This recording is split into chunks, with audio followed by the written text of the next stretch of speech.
Hi, so this is Ramakrishnan. Today I would like to discuss about the single phase transformer.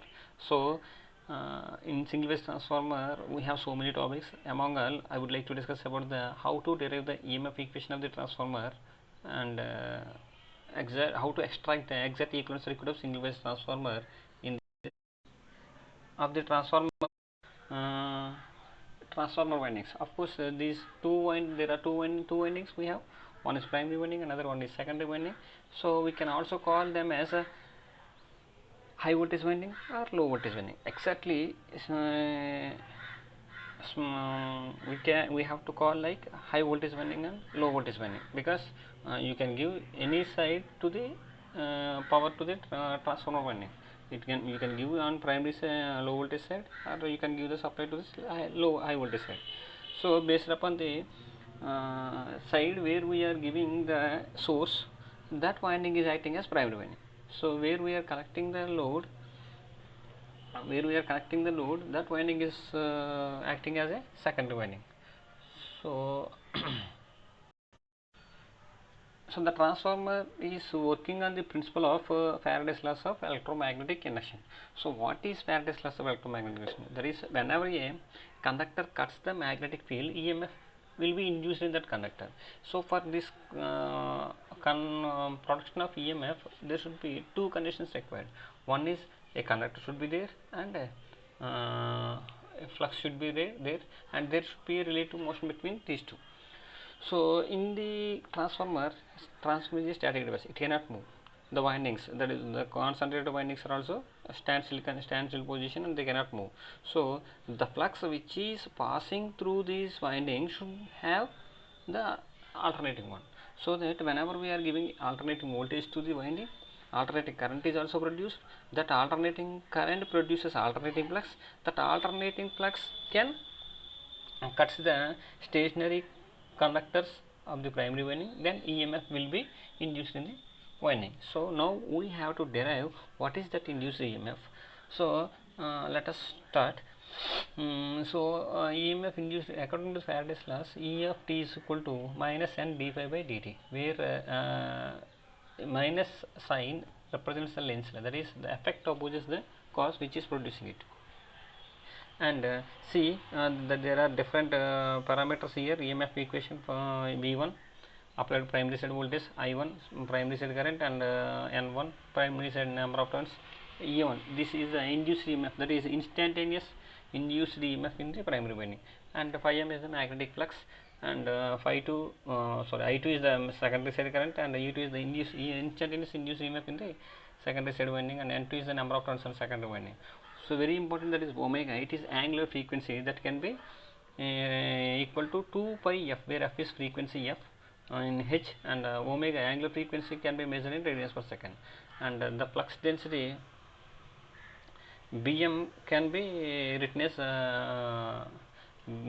maximum flux density, that is it can be measured by the Webers per meter square, or Tesla. So AC is the cross sectional area of the core. So now coming to the, see here phi of t. So when we are applying V of t, that is Vm sin omega t, corresponding to this, some current I is equal to Im sin omega t plus or minus can be produced, and that alternating current produces the alternating flux, that phi of t is equal to phi m sin omega t. See here, it is the alternating flux.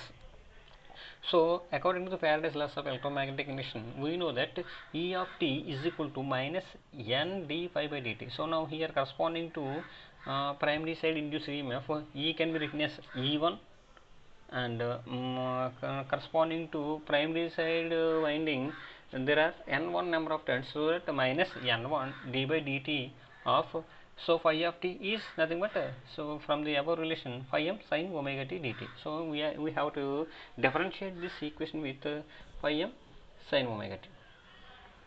So now omega phi m is constant, so keep aside minus n1 into phi m into, so differentiation of sin omega t is cos omega t, and the constant is omega, so that can be multiplied with the cos omega t, so that we have minus en phi m omega cos omega t. So cos omega t can be written as sin 90 minus theta. But here we written that is minus sin omega t minus 90 for our understanding purpose. So now E1 of t is equal to, so minus minus cancel, so that n1 phi m omega into sin omega t minus 90. So E1 is equal to, so em into sin omega t plus or minus y. See, if you compare these two, that is E1 of t is equal to like this. If you compare these two, the maximum value of Em is equal to n1 into phi m into omega, right? And of course here phi is equal to minus 90.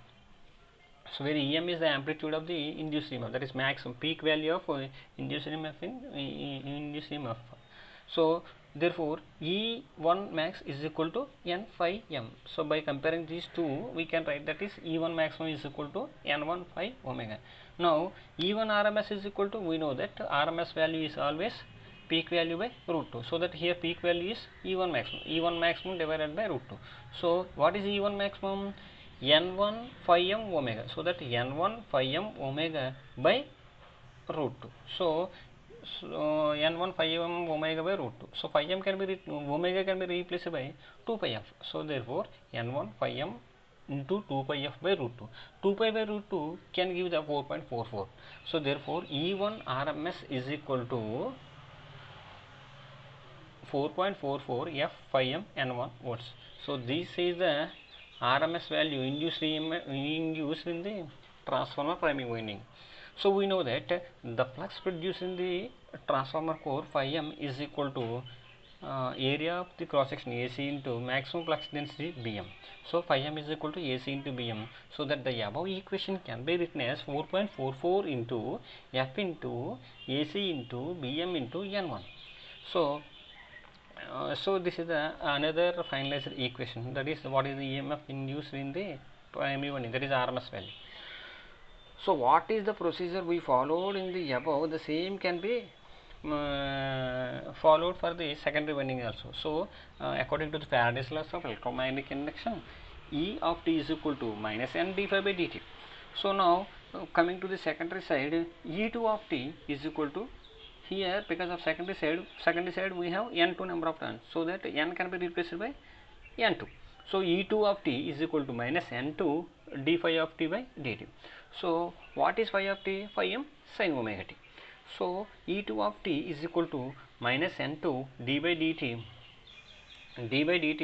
phi m sin omega t dt. So now it is equal to minus n2 phi m integration differentiation of sin omega t is cos omega t. So now cos can be written as, cos omega t can be written as minus sin omega t minus 90, because cos omega t is equal to sin 90 minus theta. So minus sin omega t minus 90 is also equal to cos omega t. So that minus n2 phi m omega minus sin omega t minus 90. So again this this is one minus and there is another minus.